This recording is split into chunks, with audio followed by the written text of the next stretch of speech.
understand that these things of which I speak shall come to pass. Come forth and answer to your names by manifesting my desires. Oh, hear the names.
Ben arrivati ragazzi seguaci, ben arrivati sul Calice Nero, buonasera Mister Giacinto. Allora, Buonasera a tutti.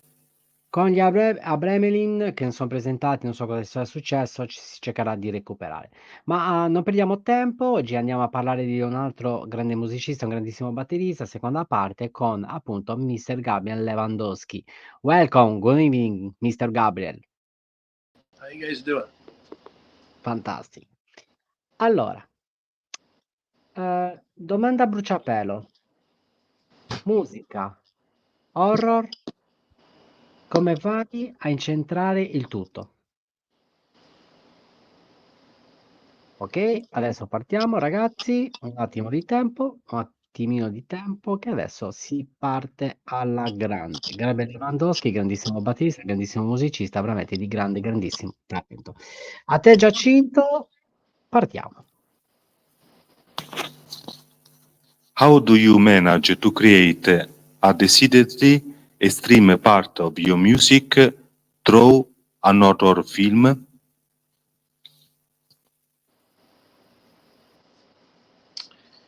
I think with the Tampa scene that we had here for a long time, I was a little too young to be a part of it from the beginning, but I was a big fan of the death metal scene from Tampa, Florida, and I think there's a lot of things that happened here in Florida that were very great. Um, early bands like Deicide and Morbid Angel and all the bands that were coming and doing great things. Nocturnus, a lot of great bands that were coming out. They set a platform for a lot of people to be able to do what we do. It's almost the same thing as like grunge being in Seattle or glam being in LA. There was a lot of early on bands that started the scene that were very legit, and a lot of bands that jumped on the bandwagon became a little bit more, every generation it became a little bit, too much of the same thing. I think that's why metal became a little bit, for trendy people anyway. A lot of metal became the same, and people leave a genre and when they get overwhelmed with too much of the same thing. So you have great bands that started it all, and then great bands that came out after, second and third wave. You had bands like Morbid Angel and Deicide in the first wave, Nocturnus, all these bands that came out on the first wave. Then you came to the second wave, and you had like bands like like Resurrection and Monstrosity and bands like that, and they everything became kind of crazy. But I was growing up in that. I came from New Jersey, and I came here, and I was very young, and I got into death metal, at a very young age because I loved thrash and I loved heavy music, and I always wanted to. Anything heavier was always exciting to me. Everything faster, heavier, and I met a lot of people. I started going to shows, and and I met a lot of people, and I started becoming friends with certain bands, and it was intriguing to me that this kind of music wasn't more respected as far as being a true genre in the mainstream. I mean, not that I wanted death metal to be mainstream or black metal to be mainstream, but I think every art should be appreciated.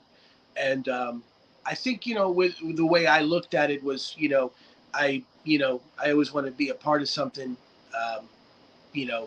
big, and I was in a lot of different bands that were already established when I joined, and they like Resurrection was around way before I ever joined the band. So bands like that I respected because they already set the tone, the legacy, that kind of thing for all the other musicians coming through. I was a lot younger than a lot of these guys, so when I came in, I really appreciated what they were doing already, and just kind of added to what I felt, I was getting into. And there's so many great bands out there, like from different parts of the world. I mean, you had New York scene with bands like Immolation and Suffocation, and of course in Europe, bands like Napalm Death, Vader, and a lot of bands were setting the tone, for what's to come. In the early '90s, it was great to watch that evolve, and especially Chuck, with Death here I lived in Central Florida, so going to Tampa, I see a lot of people, and I meet people, I met Vince from Acheron, and ended up doing some touring with him, and I see Pete from Morbid Angel, Pete Sandoval from Morbid Angel, or Steve from Deicide, in just places, and seeing these guys and talking to them, and kind of getting to know these people and how they think, and the evolution of death metal, and you see bands that started the scene like Deicide and Morbid Angel, and then you see like bands like Hate Eternal and all these bands that like really evolved more and more and more, and faster and more brutal, and I really wanted, I was kind of in the middle of that where the blast beats got crazier, the tempos got faster, everything got more extreme, and it kind of was a learning process too, because the way the music was, especially with just drumming in general, you started with the traditional blast, and then you got then the bomb blast came along, and then we accentuated the bomb blast, and then we started doing the different things on the drums that were like just pushing it to the limit, and you try to find your own way and try to find your own sound, and so every band that I've ever played with, I wanted to do my own thing and to try to add something unique to it. Even with Resurrection, when I joined the band, like I said, they were already established, and Bomb's Existence was a popular record. Even when we played those songs, I ended up adding little things to here and there that were kind of my own flavor, kind of something new, and try to put a stamp on my own style onto it.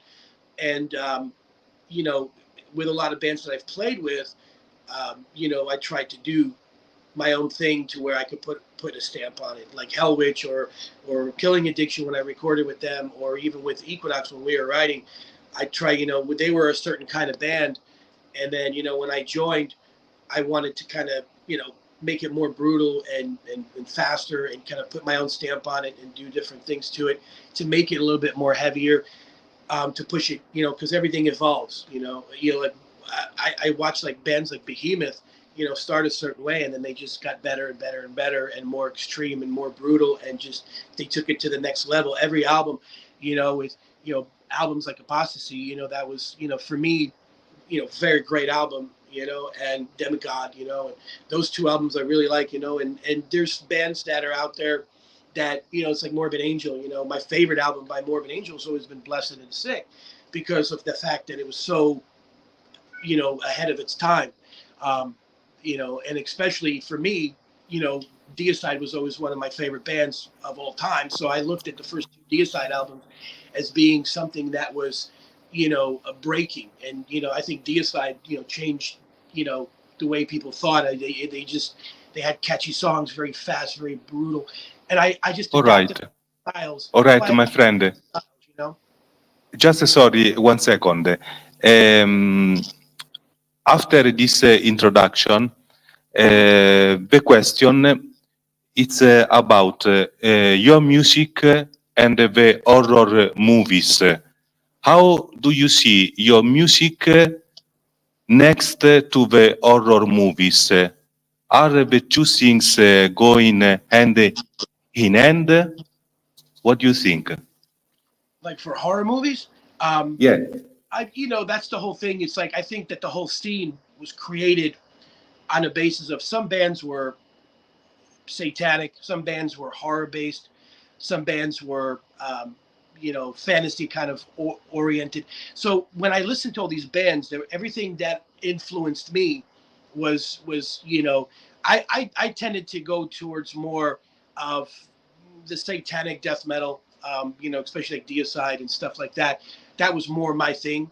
I'll be honest, I'm not the biggest horror movie fan. I like certain horror movies, but I took, when I listened to death metal, I just never, I never really, I was one of the, kind of guys that never really put myself in a situation where the horror movies ever really influenced me on the music. It was more like, the music influenced me on the music. But I think, as far as, that scene, I think that definitely the death metal scene definitely helped, it was, very horror, like Cannibal Corpse was great at the gore. And I think they really pushed that to the next level of being, true to form. What they wrote about, certain, subjects that they wrote about was very, very cool and very extreme and very horror movie based, and that was really cool. When you listen to something like Cannibal Corpse, you kind of get that image in your mind where it's kind of like a horror movie. There's certain, I like a lot of classic horror movies, really old horror movies from the 70s and the early 80s. A lot of the new stuff I don't really like. The stuff that was coming out is very, very distant for me. But yeah, I was never really a big horror movie fan. I kind of I like to create music. When I wrote lyrics or anything like that, it was more just coming from me, who I am, and then never really was anything based on anything that I've watched or I experienced as far as horror movies. But yeah, when I played with Cam Lee, I know Cam Lee is a big horror movie buff, and he always talked about it and stuff like that. But yeah, I was never the guy that really linked the horror movie thing with the music thing. I was just, it was more like, for me, it was just the horror movies were, if I enjoyed them or not, but I never really linked anything as far as lyrically or anything like that to any kind of movies or anything that I've watched that was influenced by me, before. All right, I will translate it. Thank you. Translation time. Allora, ci ha fatto l'introduzione, io faccio un riassunto. Si sente bene? Gracchia un po' la voce? Yes. A posto. Allora, faccio un po' il riassunto dell'introduzione, poi l'ho dovuto stoppare perché volevamo tornare alla domanda sull'horror e la musica. Allora, l'introduzione, la scena di Tampa, lui era molto giovane, era già un fan della scena di Tampa, di gruppi come The Side, Morbid Angel. Questi gruppi storici hanno creato una piattaforma come ha fatto la scena glam di Seattle, quindi gruppi seminali che poi hanno dato il là ad altri gruppi. Però queste band che si sono aggiunte, la cosiddetta seconda ondata, terza ondata, c'erano ottimi gruppi, però c'erano anche, come l'ha definiti lui, quelli che salgono sul carro dei vincenti all'ultimo minuto, quindi ottimi gruppi come Resurrection, Monstrosity, però anche tanti gruppi che alla fine hanno un po' allungato con l'acqua, diciamo, il tutto, non sempre con qualità. Dal New Jersey si trasferì in Florida, andava ai concerti, poi col tempo il black metal è diventato anche un po' mainstream. Ci sono state bands molto importanti come appunto Resurrection che hanno fatto ripartire meglio quello che appunto accennavamo prima, la qualità, l'hanno riavviata fortunatamente. Poi altre bands dei primi 90 anche dell'Europa, Napalm Death, oppure Emulation, Suffocation. Per lui è stato bello vedere come la musica si sviluppava. Anche gli Hate Eternal sono diventati più brutal, più veloci. I blast beats, questi blast beats hanno avuto un'evoluzione. C'è stato anche il pump blast beat e lui stesso aggiungeva qualcosa di nuovo. Quindi sono scene estremamente vive e lui è stato al centro proprio, mettendoci del suo. Scriveva anche la musica, suonava come voleva lui e ha aggiunto il suo stile. Con altre bands ancora ha enfatizzato il lato brutal. Poi io l'ho fermato e gli ho rifatto la domanda sull'horror. E l'horror infatti ha a che fare con queste scene estreme. Oltre all'horror ci ha detto anche il fantasy, il satanismo. A lui piace molto il death metal satanico. Non è proprio un fan dei film dell'orrore, gli piacciono quelli degli anni 70, 80, però quelli di oggi pensa che non raggiungano la stessa qualità di qualche decennio fa. Poi i Cannibal Corpse hanno aggiunto l'aspetto gore nel death metal e quando lui scrive la musica, i testi, parla di se stesso, non ne prende come influenza l'horror, anche se conosce degli artisti come Lee che ama trattare l'horror. Ok, perfetto. Una bella incursione, come si suol dire. Allora, invece in che modo il death metal proposto da Gabriel Lewandowski, e sto parlando di death metal a livello di drum kit, batteria, quanto può essere avvincente e allo stesso tempo delle cadenze macabre proprio sul proprio drum kit?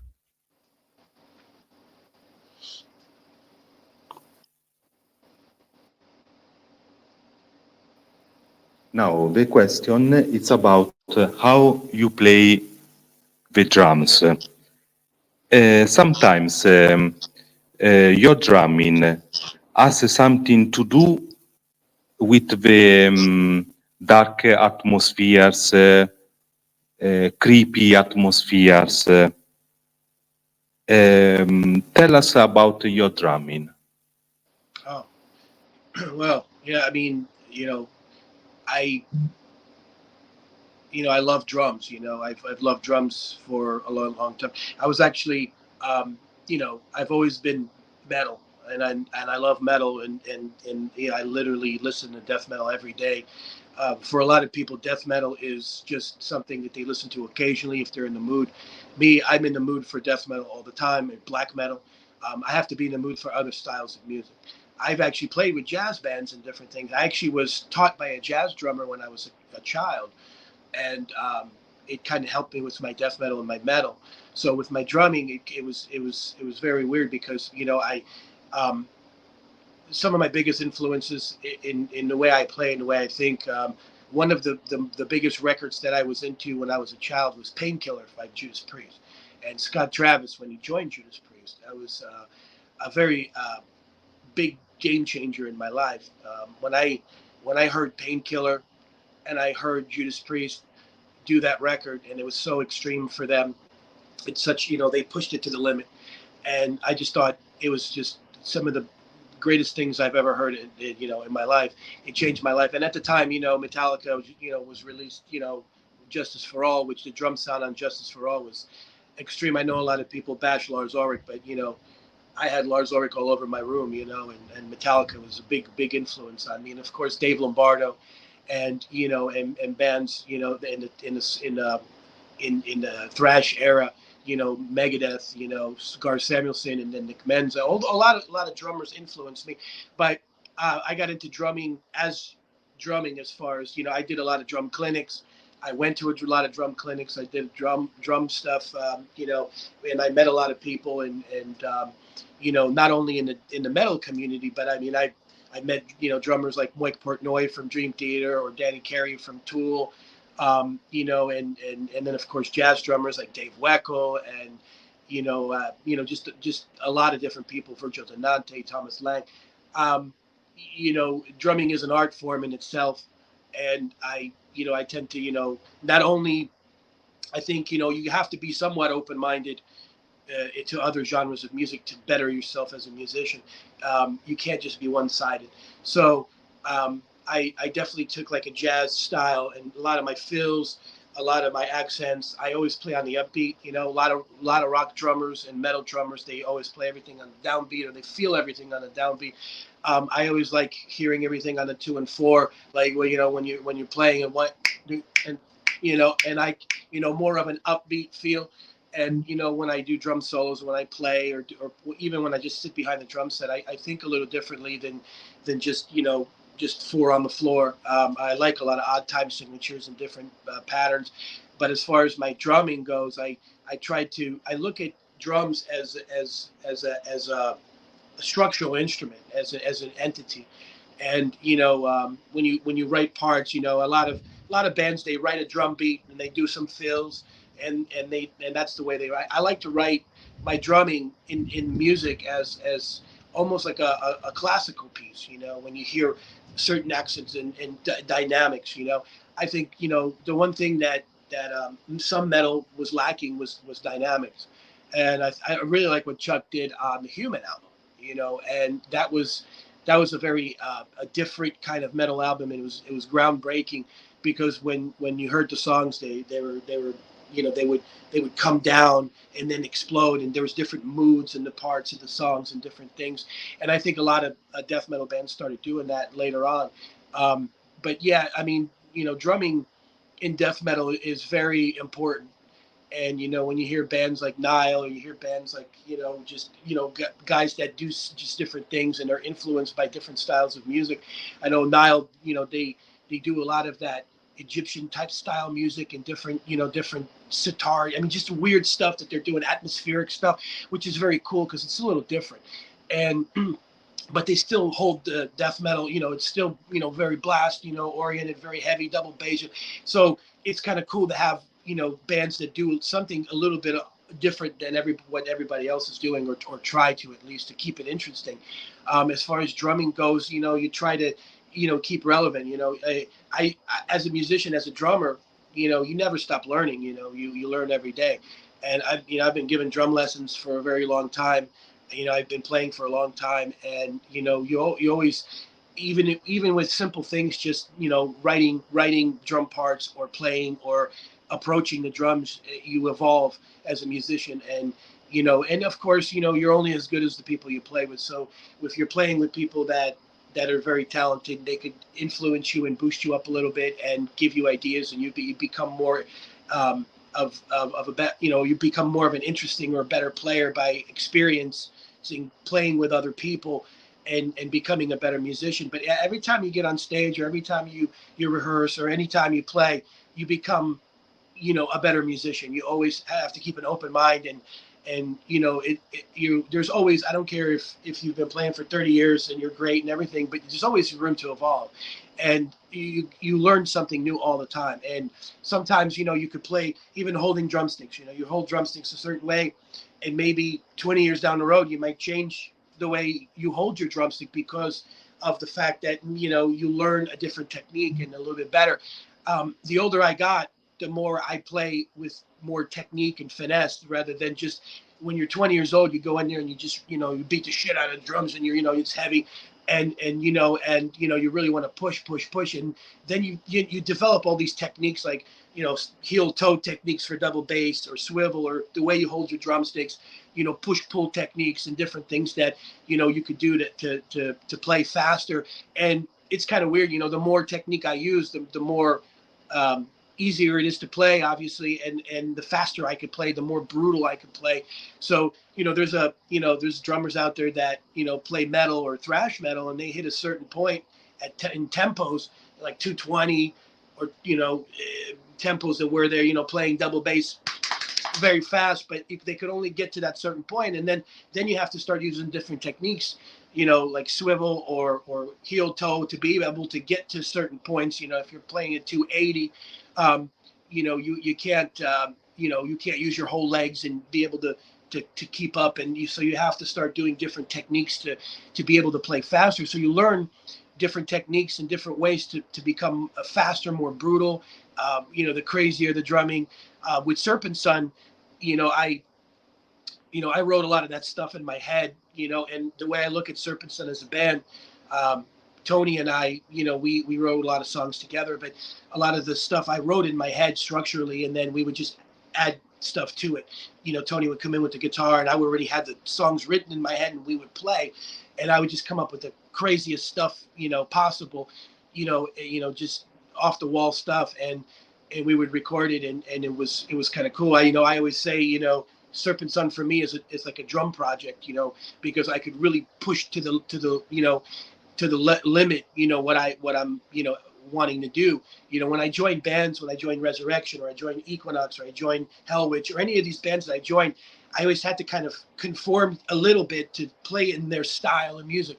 So when I played with Equinox, Pete and I always talked about, I wanted to play fast, brutal, technical all the time, do crazy stuff, and he wanted to slow things down, or maybe do different groove patterns and stuff, and we kind of met in the middle to try to create a style together. And with Resurrection, I try to keep the band true to form. I didn't want to change. I didn't want to come in and completely change the band for what they were.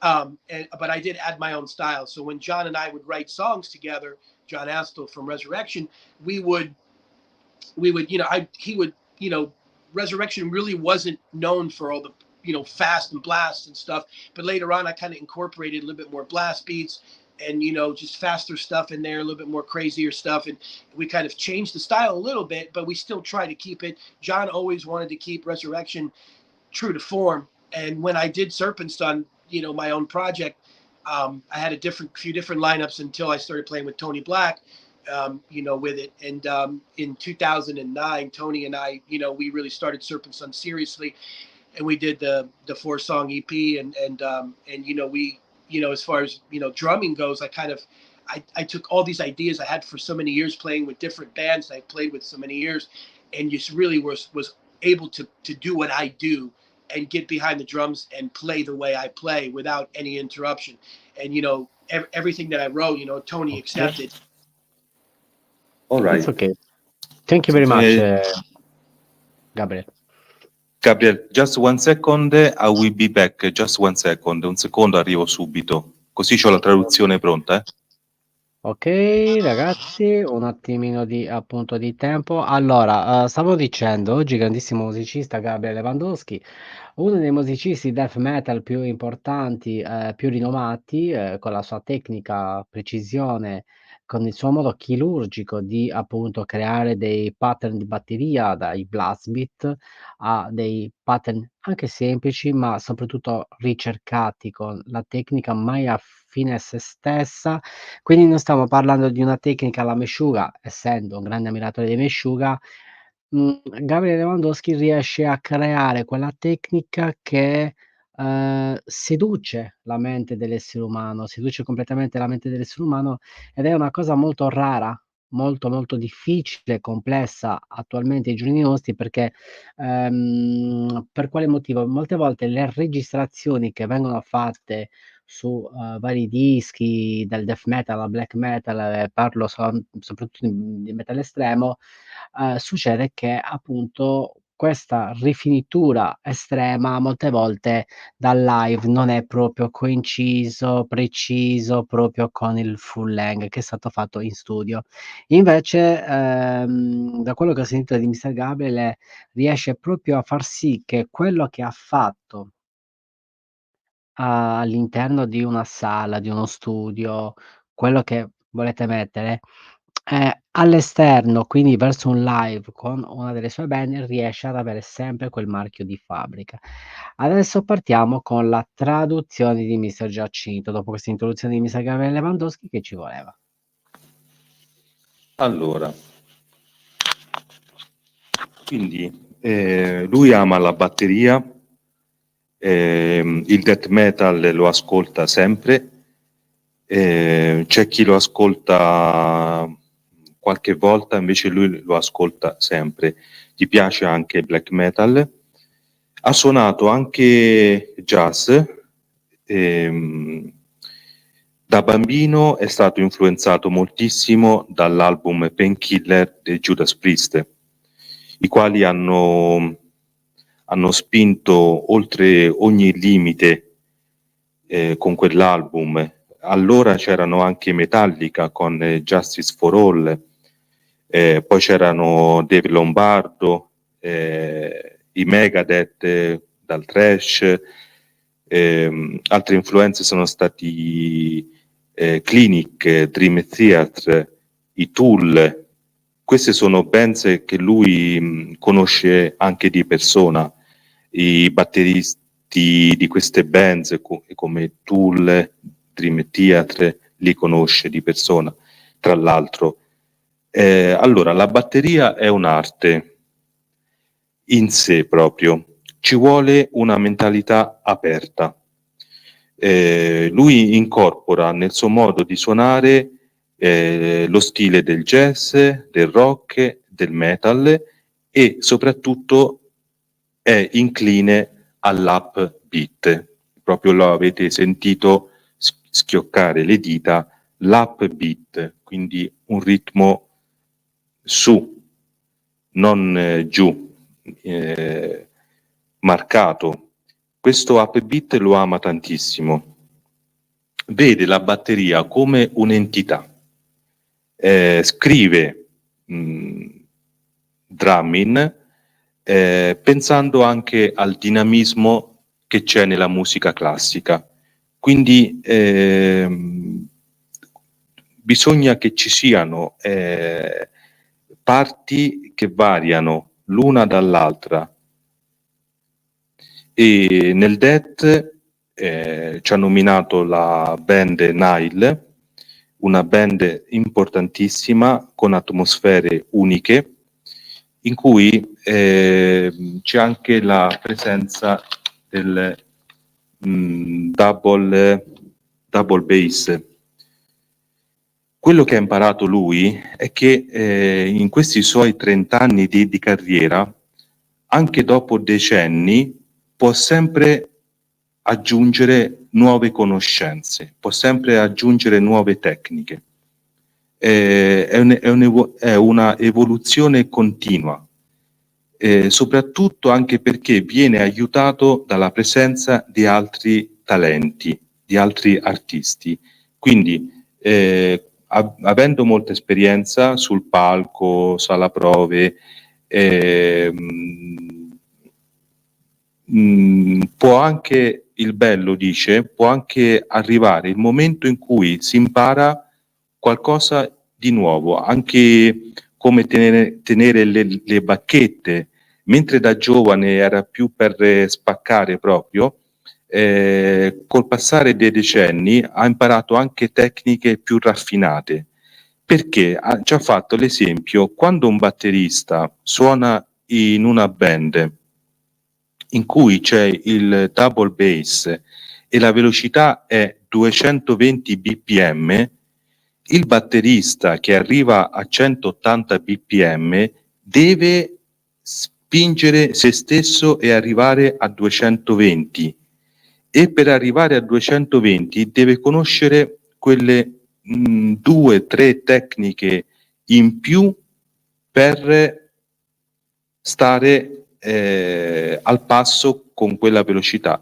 Poi lui ci ha avuto questo progetto sperimentale solista perché lui scriveva moltissimo. Il progetto era Serpent con Tony Black, e lui ci ha proprio detto che lo sentiva molto suo, perché lui aveva in mente come doveva suonare la batteria senza nemmeno scrivere, ce l'aveva proprio nella sua testa, e Tony Black aggiungeva le chitarre e veniva fuori come una jam. Quello che lui aveva in mente, Tony riusciva con la sua chitarra ad amalgamare il tutto come in una jam, dal vivo proprio. Poi, come ci disse la prima volta, con gli Equinox invece avevano dovuto trovare una via di mezzo, perché questo suo suonare, chiamiamolo ardimentoso, pieno di ardire, negli Equinox gli veniva chiesto di rallentare un po', e quindi trovavano una via di mezzo. Proprio perché adesso te dico il romano, lui non si tiene proprio, però riesce a fare l'interesse di tutta la band, quindi quando c'è da rallentare, rallenta. E Resurrection, l'altra band, anche con Resurrection lo stile è stato cambiato, velocità sì, ma lo stile si è evoluto, e con questo progetto Serpent poi con Tony Black si sono riuniti ad un certo punto, dopo del tempo, mi sembra del capito 2009 o 19, qualcosa del genere, c'è il 9 alla fine, hanno fatto questo EP di 4 brani. Perfetto, puoi chiedere bene l'anno, per favore, Giacinto? Sorry Gabriel, I couldn't get exactly that year in which you released the EP with Tony Black, Serpent Son. Was it 2009 or 19? Sorry, I couldn't get it. Originally, we recorded it in 2009, and what happened was it actually got released. I went on tour with Resurrection in 2010, so I bring the Serpent Son EP with me to be able to let people hear it, and I would give it out at shows and different zines and different things, and so 2009 we recorded it, and it was out basically early 2010, late 09, and a lot of years it passed where Tony and I was doing Resurrection and touring and recording and doing stuff with Resurrection, and Tony was doing another band here locally, and so we were busy, and basically, you know, we tried to do, you know, a little bit more. We wrote a few more songs, and you know, with us being busy with different projects, we couldn't, you know, we wanted to do a full length album, but you know, we still do. We actually, we're still, it's in the works, but we definitely have some songs on the, you know, we're gonna re-release some songs that we had on the EP, and then, you know, in a new way, which we already released one version of Angel or Demon, which is a new version, which is, you know, really good recording, and it's a very good sound. So we did, you know, Kelly McLaughlin did, you know, some of the leads on the EP, and so Kelly contacted me. I think it was about 2017 or 18 maybe, and we re-released the EP as a split with Unholy Ghost. So Unholy Ghost had some material sitting on the back burner, some, you know, different recordings that they did, and there was a short little EP that they had. It was about like 4 songs. So what we decided, I talked to Kelly about it, and Kelly's like, look, we could release the Unholy Ghost, and we could release the Serpent Son together as a split. And I decided, I said, yeah, okay, let's do that, you know. So we did, and it's out on, you can get it on iTunes and everywhere you can get on, and Serpent Son, and you know, and it's you know, we call it the demo 666, and you know, so we definitely released it around 2018, 17, 18. We re-released it. It was exactly the same thing we recorded in 2009, but just was able to release it on a different platform, and actually, you know, let people listen to it on streaming and everything.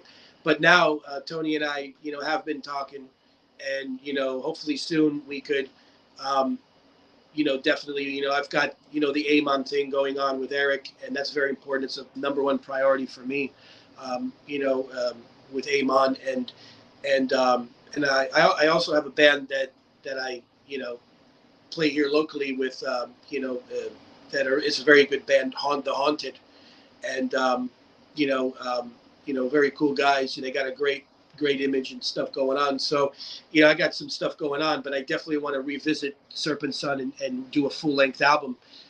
We like to do at least 8 or 9 songs, and release it. Hopefully, maybe next year we're going to try to do something. I've been talking to a few different labels and distributors and different things. People are very interested in it. But like I said, it's very extreme, you know, which is really, you know, everything that I do on the drums that I always envisioned in what I wanted to do in death metal and anything really has been Serpent Son. You know, I get behind the drums and I pretty much arrange the song, put it together. When we recorded the EP, I actually recorded the drums without any music. It was just the drums by itself. And then later on, we came in and fit the guitars and the bass and the vocals and everything on top. So I literally had the music in my head and played everything, all the riffs I had, you know, memorized for myself. I wrote everything in my head and played the drums to basically an invisible thing, you know, but it worked out, and it was kind of cool to do it that way. But, you know, I had all these ideas and this structures, and, you know, Serpent Son is definitely something that, you know, comes from my heart. It's definitely something that's, you know, lyrically is very evil and very satanic. And also with the drumming is definitely 100% me. There's no, you know, outside influences in any way as far as, you know, joining a band and having to conform to a certain style of playing. It's like completely everything that's coming there is coming from me. It's the way I always envisioned, you know, me playing drums on an album.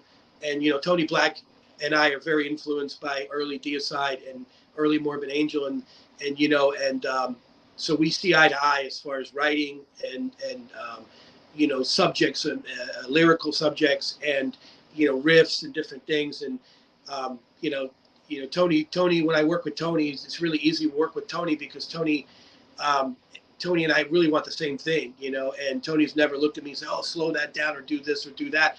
He's always supported me like 100%. If I go out there and I play some crazy shit, you know, 300 beats per minute, and it's, you know, blasting and crazy double bass, fills all over the place, and drum breaks and, you know, drum intros and stuff like that, really pushing the drums out forward. You know, that's what Serpent Sun's always been about. It's just, you know, really the production on the EP, and the production that we try to do is very drums out front.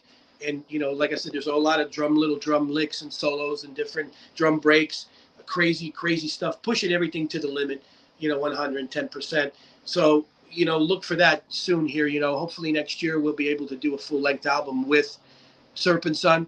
But yeah, as your question, you know, we definitely released it, you know, in late 2009, early 2010. That was the original release of the EP. Also, I did have a band, Serpent Sun. When I played in Equinox, we had a different guitar player, this guy Nate, who was a guitar player, and, you know, him and I actually started Serpent Sun. I had the vision of doing Serpent Sun, and I kind of recruited him outside of Equinox, when, you know, on the side. It originally just became a side project where we actually did some songs before Tony was involved. So I actually had, you know, probably 6 songs recorded with Nate and a couple other guys, Andrew Smalls, a couple of different guys that we used, and we were on some collaborations, some different CDs that were, you know, different, you know, like collaborations and different things that we did. So yeah, Serpent Sun existed probably since 2004. And I've always had that name around, and I always wanted to do it. And like I said, it was kind of my idea, my, you know, something that I wanted to do for myself. And then it just became, when Nate exited the situation, he left Equinox, he left Serpent Sun, and he moved away. Tony Black came back to Equinox as a member. So that's when I, you know, Tony really liked what I was doing with Serpent Sun. And then we kind of like took the old stuff and kind of put it aside, and just, you know, kind of started recreating Serpent Sun. But as far as I'm concerned, like the way Serpent Sun was supposed to be, 2000, you know, late 2008 when we started doing it, 2007 actually, late 2007 into 2008 when we started writing these songs. When I started writing these songs and bringing you know, Tony aboard, we started doing that. And then 2009 we finally recorded it, and then 2010 it was out there. So it was a really cool thing. And like I said, I want to continue. Serpent Sun's never going to die. I love it. You know, like I said, Amon is my #1 priority. And, you know, and then, you know, I do a few other projects, like I said, The Haunted and certain things. But, you know, definitely Serpent Sun is definitely a priority. And, you know, it's definitely coming from me in my heart. And like, Tony's a brother, and, you know, and we're really good friends. And, you know, we collaborate very well together on ideas. Hope, you know, Tony's a very creative guy, and he's very good studio. You know, he records. He's gotten, you know, very good at being able to record, and he records my drums and does videos with me, and it's very cool the way we're able to work together. So yeah, it's something that I'm looking forward to in the future, recording a full length with Serpent Sun to bring it out there. So yeah, I'm you know, I would definitely, you know, if you guys want to go to the Facebook page, check it out. We got some new stuff. We got some videos. I got a drum playthrough video for Angel or Demon. I re-recorded the second song on the album was called Angel or Demon, and we actually just did a new version of it in 2022. And I have a drum video doing the song and Tony recording it, and we actually, you know, put it out there. So it's out there if you guys want to check it out. That's kind of what's to come. So we're going to re-record the 4 songs we had and add about 4 or 5 new songs to a full length with Serpent Sun. So yeah, it's definitely looking forward to that for sure. Ok ragazzi, adesso si parte con la traduzione. Scusate, sentite un po' di rumori. Ecco, a posto, prego. Allora, questa è tutta la storia di questo progetto per lui molto caro, molto importante, Serpent Son, appunto insieme a Tony Black. Tony Black era anche negli Equinox. Tony Black era influenzato dalle stesse bands che hanno influenzato il nostro batterista. Quindi, parlando, è stato molto preciso anche sulle date. Quindi l'EP con i 4 brani Serpent Son è stato registrato nel 2009. Uscì, era disponibile l'anno successivo, nel 2010. Infatti ci ha ricordato che proprio nel 2010, appena uscito questo EP, lui lo faceva ascoltare agli altri musicisti, perché, un attimino ritrovo, era in tour all'epoca Ok. con i Resurrection, in cui suonava anche Tony Black. C'era questo tour fresco fresco di stampa, faceva ascoltare l'EP, e poi a questi 4 brani pensarono di aggiungere altri 4-5 brani per realizzare un album. Poi l'EP è stato rimasterizzato, è stata fatta una nuova registrazione del singolo Angel and Demons, di questa traccia, e c'è stata un'altra uscita di questi 4 brani per via di uno split nel 2016 con un'altra band, Only Ghost. E adesso questo materiale è disponibile online, viene chiamato l'EP anche Demo 666, e tra il 2017 e il 2018 è stata fatta un'altra, appunto, registrazione di questi brani pensando allo streaming, alle piattaforme. Poi adesso lui è impegnato anche con una band locale, Hot Hunted, però vorrebbe realizzare finalmente il nuovo album, che dovrebbe uscire l'anno prossimo. Quindi ci saranno i 4 brani del vecchio EP insieme a 4-5 brani nuovi. Il bello di questa collaborazione proficua con Tony Black è anche il fatto che Tony ha lo studio di registrazione. Quindi Tony ha registrato Gabriel mentre suonava la batteria, ha realizzato un video e viene posto in evidenza questo remastering, questa riregistrazione del brano Angel and Demon, e ha detto seguite anche la pagina Facebook, perché qualcosa è già appunto disponibile e l'anno prossimo ci sarà l'album. E il bello di Serpent Song è che lui in questo progetto suona la batteria esattamente come vuole lui. Ha memorizzato i riff di chitarra di Tony Black, c'ha tutto in mente, quindi per queste rimasterizzazioni hanno iniziato dalla batteria, cioè lui suonava la batteria, veniva riregistrata la batteria e poi vi aggiungevano le chitarre. I testi sono su tematiche sataniche, e Tony ha sempre supportato il suo modo di suonare la batteria, e ha detto che, come avete capito, è superare i propri limiti, si spingono i limiti all'estremo, ci ha detto delle tecniche proprio della batteria. E ecco, quindi stiamo attenti perché sta per uscire finalmente l'album. Ok ragazzi, dopo questo lungo excursus che ci voleva naturalmente, stiamo quasi giungendo pressoché alla conclusione anche di quest'altra seconda parte della video intervista. Ok, allora, vediamo un attimino, perfetto. Lascio l'ultima domanda a te, mister Giacinto, per appunto chiudere quest'altra intervista veramente sempre ultra mega interessante. Quindi lascio l'ultima domanda a te con se c'è qualche piccola news in anteprima per il Calice Nero. Yes, Gabriel. Could you tell us for the last few minutes left over in this very short time we have right now, also some other fresh news?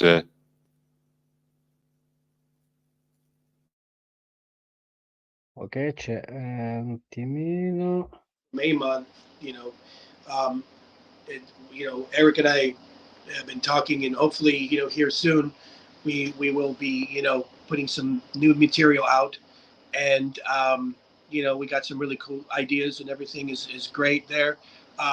It's definitely, I feel honored working with someone, his, who he is great riff master, and all that early deicide stuff was a huge influence on me.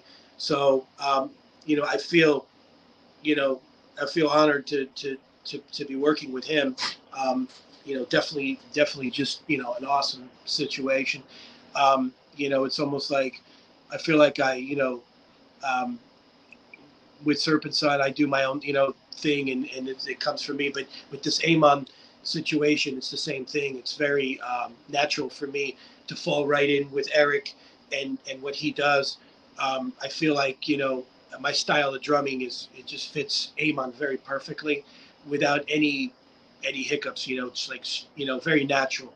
And also, I play in different projects here and there, and with friends and different things. There's a band Haunted here in Central Florida, and they're brutal. They're very cool. They got a really cool stage show, and you know I enjoy working with them as well in the future. Um, I did a couple shows with them and did a few things, and I'd like to definitely work with them um, in the future. It's going to be cool. Also with the Serpent Sun thing, Tony Black and I, we have been talking, and we definitely, want to, put in full length album with that, like I mentioned before. So that's definitely something that's on the works. But right now, my number one priority is Amon with Eric, and definitely, doing the Haunted thing here on the side here with, with certain things that we're going to be doing, a few shows here and there, and maybe hopefully maybe some recording. But that's with the Haunted thing. I've just been talking to the guys. We're just trying to get some stuff together. But like I said, Amon's my number one priority, and and also Serpent Sun as well. I mean, but those three things are basically what I've been looking forward to doing and excited to do. The Amon thing is definitely something that it's going to be it's going to be killer. It's going to be great. I'm looking forward to it, and also Serpent Sun's always going to be there for me. And hopefully next year we're going to be able to release the full length with Serpent Sun, and also with the Haunted thing. I'm going to definitely be playing live with them, and hopefully doing some recordings and different things with them as well. So that's kind of what I'm looking forward to. And hopefully next year will be a great year. Trying to get in to a different kind of vibe, and hopefully next year will be a very busy year, and we'll get some things done, and it'll kick ass. So yeah, definitely keep on the lookout for the Serpent Sun stuff, and definitely keep a lookout for the Amon stuff. And it's going to be crazy, it's going to be brutal, it's going to be great. So and also the Haunted stuff as well. So all three of those projects are my main priority. So hopefully things will everything will come together next year. I want to talk to Tony about maybe setting some time aside and start doing pre-production on a full-length record. And also I do have something to mention also too, that kind of on the side. I'm re-releasing the Resurrection album that I did with John. The last thing that we recorded was Soul Descent, March of Death, Soul Descent. That was the last tour we did to support that album, and we're going to re-release it with some live tracks from the Netherlands. I've been talking to Roel, from the label, and he's gonna he's putting it all together. and he's going to release. We're talking about releasing the live album that I had in the works as well with Resurrection. When I first joined Resurrection in 07, we played Tampa, and everybody was there. Everybody from Cannibal Corpse and Deicide and Morbid Angel, all these guys, Obituary, all these guys come to all the shows, and Ben Meyer was there from Nasty Savage. He's a friend. We toured together, and so a lot of people were there, and it was just a really cool family vibe. And we recorded. Actually, Mark Prater actually did the sound for us, and James Murphy came in and recorded the live show for us. So I have that. And it's really cool because it's got a lot of Embalmed Existence stuff on it. It's pretty much almost the whole record of Embalmed. And we're going to try to, polish that up a little bit and release it. I think, that's something I'm looking forward to. And we're also with the Soul Descent album, we're doing it somewhat as a tribute to John. So when it gets released, keep an eye out. Maybe I'll get you guys a copy. When I get a copy, I'll send it to you. Let me know. So, I'll let you guys know when it comes out. I'll send you guys a copy. We're doing a tribute to John in it, and some stuff that we're talking about. And also, I'd like to do a tribute to Mike Estes as well. Mike Estes was a friend and somebody that I played with since I was a kid. I did my first demo with. He was in Burning Inside. He was with, the last interview we did, I mentioned one of my first bands, Attiva. And, Mike Estes, I got him into Resurrection when we did the last tour. We were able to tour together, and he actually pulled me in that when I was touring with Acheron and stuff a really long time ago. Mike was there as well, so our paths have always crossed, and we've been really good friends. And he passed away in 2020 as well, and John passed away in 2021. So I'd like to do some tributes to both those guys on the last record. They both played on it. And also with Mike Estes, I'd like to do, I have a 3-song demo that we recorded in 94, somewhere around that area. It's very cool. It's very brutal. And, I'd like to maybe see if there's a label interested in releasing that as somewhat of a tribute to Mikey. And it's never been out publicly released, so that'd be kind of cool. It's almost like old music, new music kind of stuff. But all this stuff I'm looking forward to, especially with the live album with Resurrection and also the re-release of Soul Descent. It's going to be really cool, So yeah. Sorry, Gabriel. Could you repeat the name of your first band? That demo from 94. Which is the name of your first band? I couldn't get it. Sorry. Itava, and it's Eatava. And that was, a band that Mike Estes, when I met Mike, this is before I joined Nephobia, before I ended up joining Hellwitch. This is before he did Burning Inside and all that stuff. I met him.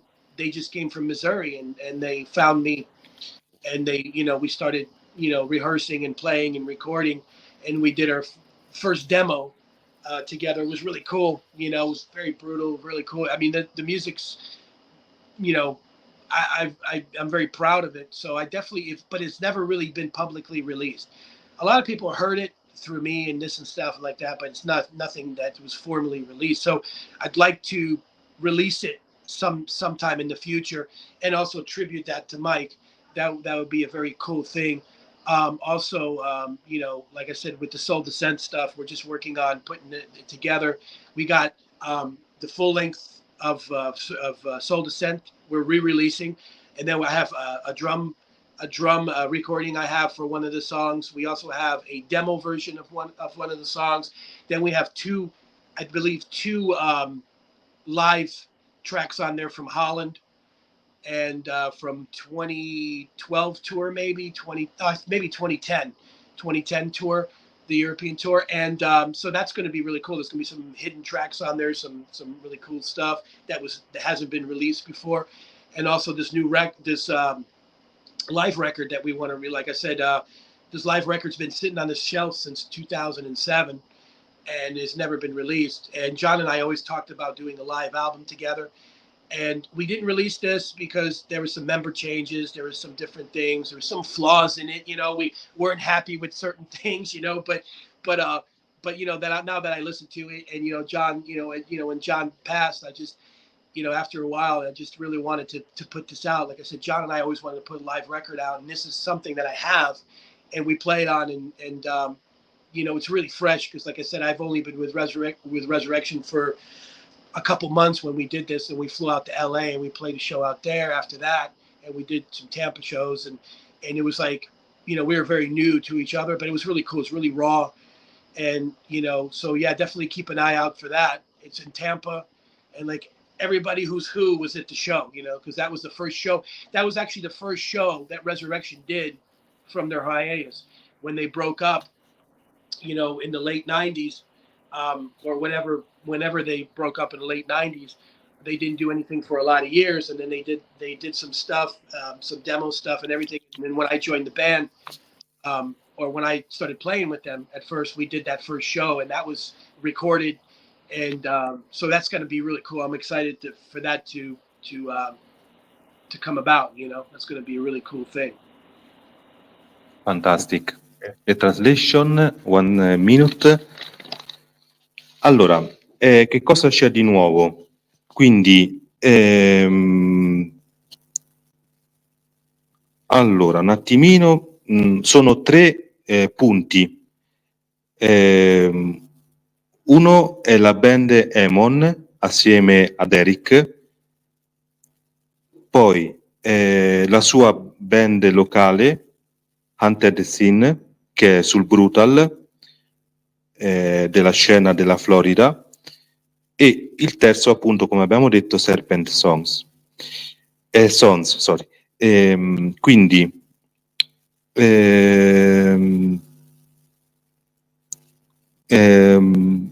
il nuovo materiale, è molto contento di realizzare questo nuovo materiale, sempre con influenze dai D-side. Ci saranno molti riffs, e questo nuovo materiale appunto è assieme ad Eric, quindi il progetto Emon. È un progetto ottimo, lui può suonare in maniera naturale la batteria, e con questa band locale della Florida, la sua band, hanno suonato recentemente 2 show dal vivo, e quindi vogliono continuare a suonare dal vivo e registrare anche. Il prossimo anno sarà un anno intenso, ha detto, sarà molto molto busy. Ci sarà sempre il lato brutal, poi molto interessante, ci sarà la riedizione del tour fatto di alcune registrazioni durante il tour dei Resurrection, quindi delle registrazioni che vennero fatte in Olanda, e sarà un live album. Resurrection, ai loro concerti andavano tantissime bands importanti e si era formata tipo una famiglia, ci andavano gli Obituary per esempio, e queste sono registrazioni dal vivo realizzate da un tecnico del suono della scena di Tampa, ci ha detto il nome, mi sembra che è quello che avevi citato te durante la prima parte, mi sembra, Scott Barnes. mi sembra. E tra l'altro un altro suo desiderio è di rendere omaggio a 2 artisti che sono scomparsi recentemente, John e Mike. Uh-huh.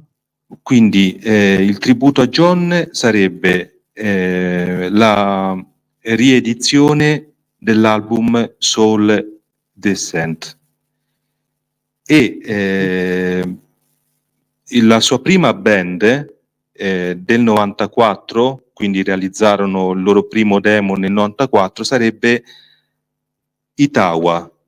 U.S.A.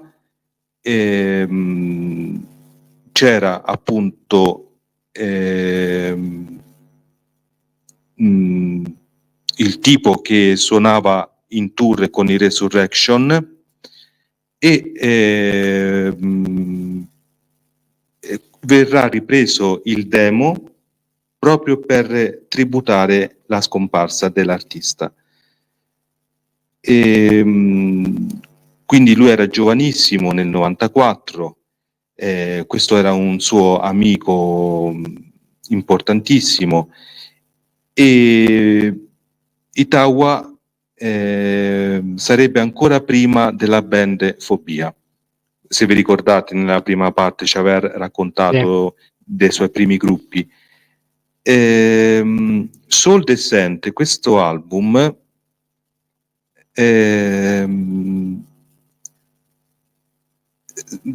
conterrà anche delle versioni tratte dal demo. Le registrazioni live sono quelle dell'Olanda del 2010 ed altre ancora precedenti del 2007. Quindi stiamo parlando proprio di rarezze, di cose che verranno ripresentate. Addirittura il live, tu dimmi se sto dicendo bene, perché i Resurrection sarebbe il primo show dei Resurrection. Yes. Quindi John, il tributo a John, sarebbe la riedizione del primo live dei Resurrection. Quindi Prima che si fossero sciolti alla fine degli anni 90. Quindi alla grande. Allora, salutiamo il nostro Gabriel. È veramente stato un onore, un grandissimo onore averlo per la seconda parte. Gli mandiamo un grandissimo abbraccio e gli auguriamo una buona serata. Prego a te queste ringhe finali di traduzione. Thank you very much, Gabriel. It was so interesting to listen all those details, all that beautiful memory, so full of important things that we couldn't know without hearing by your words. Thank you very much.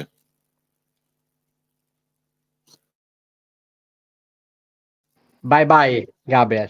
Thank you. Thanks for having me. Thank you. I had fun. Thank you. Thank you. Yes. Ok, ragazzi, anche oggi è finita. Chiudiamo qua, che veramente abbiamo allungato parecchio. Allora, gli Abramelim hanno capito un altro orario, quindi si recupererà quanto prima, perché ero appunto al telefono con uno dei leader della band. Niente ragazzi, tiriamo qua, ci vediamo domani alle 19:20 con un altro progetto molto interessante, questa volta sul rock sperimentale, e appunto chiudiamo con la sigla finale, non ci dilunghiamo di più. Buonasera, buona serata Giacinto e buonanotte. Ci vediamo domani. Buonanotte. Il grande spettacolo continua, non si fermerà mai, il sacro codice canale 000, la morte vi renderà liberi. Au revoir.